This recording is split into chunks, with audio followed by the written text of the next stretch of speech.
Hey guys, welcome back to my channel again. My name is Arsalan and today we are on day 8 of building the problem solving skills with the help of Python.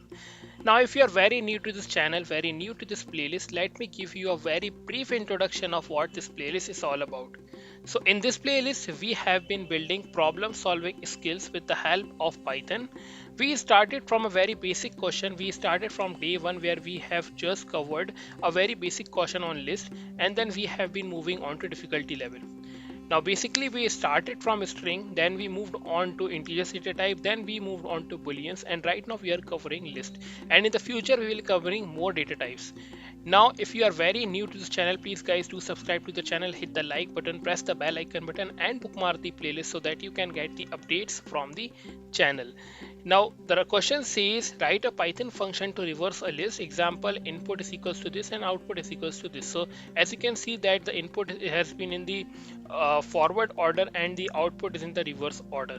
Now what we will be doing here is we will be just simply creating a function that will be saying reverse list, and it will be taking a list here. So I will be saying that my list as my parameter here, and this will be passed for a while, and this is a temporary value which will be erased afterward.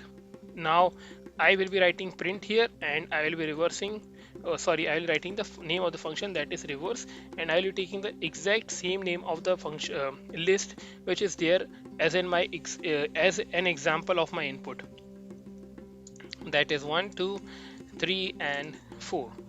Now after I do this, I will be writing the logic here. So I will be erasing this pass from here. Now my logic here would be one very easiest and definitive approach here would be simply I will be returning it like this, return my list, and I will be writing it like this. And this is of course a very I will say that it is of course a very easiest way and very definitive way, and there is nothing wrong doing this. But since it's, as you can see that we are getting the answer, but my playlist is for people who have been struggling to build their logic. So there is no logic in it, right? So we have to build logic and we have to understand that how list works. So I will be not applying this logic, instead I will be using a loop, and I will be using a loop so that I can just return a value which is asking us in the question.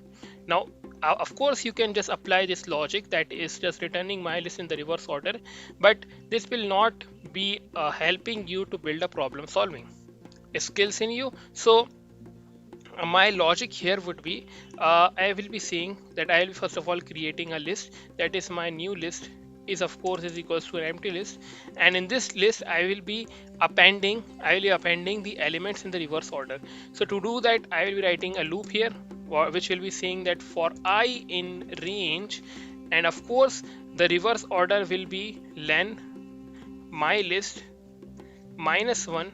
Now this is the last index, that is 4, and I will be going till minus 1 because if I take 0 it will be till 2. So I have to go till minus 1 because as you know that in indexing, while we do indexing, we have to give one extra number that we have to go through. Now if I take, let's suppose I take 0 here and take minus 1, and let's suppose I return I. All right, if I return I and show you what exactly I got here, you can see I got 3 here. Let's suppose I do not return this value, and if I print this value so that you can have a more better idea of what exactly I'm showing you, and then if I run this code, you can see that it's starting from 3 2 and it's going till 1, but we have to go till, means it does means it do goes from 3, right? It's start from 3, it is starting from 3, right? And we have 4 elements inside my list, so of course it should start from 3, means that this is working properly. Then we have to go till 3, then we have to go till we can go till minus 2 as well. Then you can see that we have got indexing till here, but we have to also cover this last index, that is 0 index. We haven't got 0th index, right? And let me clear it to you that this is printing indexing, printing index. All right, so this is printing indexing, of the elements inside a list. All right, so this is the third element, sorry, this is the last index, this is the second last. And as you can see that one is also there, but zero is not there. So what logic will you applying here is you will be simply putting -1 here, so that it can have a range which is start from -1 list, len list -1 till -1. Then we can include, then it can include zero as well. Now you can see that zero is also included. And let me just clarify to you that why none is coming here. None is coming here because we are printing it here also and here also. And if I remove this print from here and just call the function, the none will be gone. You can try it, because if I remove this none, sorry, print from here, you can see that the none will be gone. See, it's gone. So the problem was coming up here because I have printed it twice. Now as you know that we have understood that how indexing will go. Now simply I will be means we have understood that this indexing is coming up in the reverse order. Now simply I will be saying that new list dot append, and if I just append index of it, so and return what, return new list, you can see that what I will be getting here, I will be getting 3, 2, 1 and 0, right?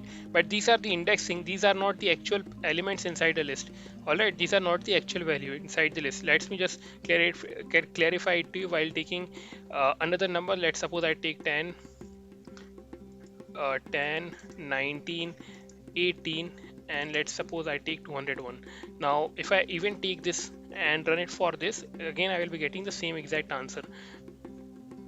Now to take the element, I just have to write it like this, my list and I.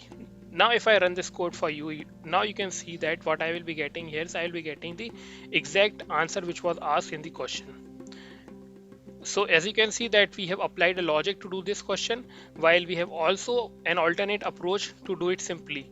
But since this is a problem solving playlist, we will be not trying and applying the direct approach. We will be just having the more complications so that we have the better understanding and better logical understanding of the things in programming. Now if you think that this playlist is helping you a lot, please guys do subscribe to the channel, hit the like button, press the bell icon button and bookmark the playlist so that you can get the updates from the channel. So thank you guys for watching this video and see you next time.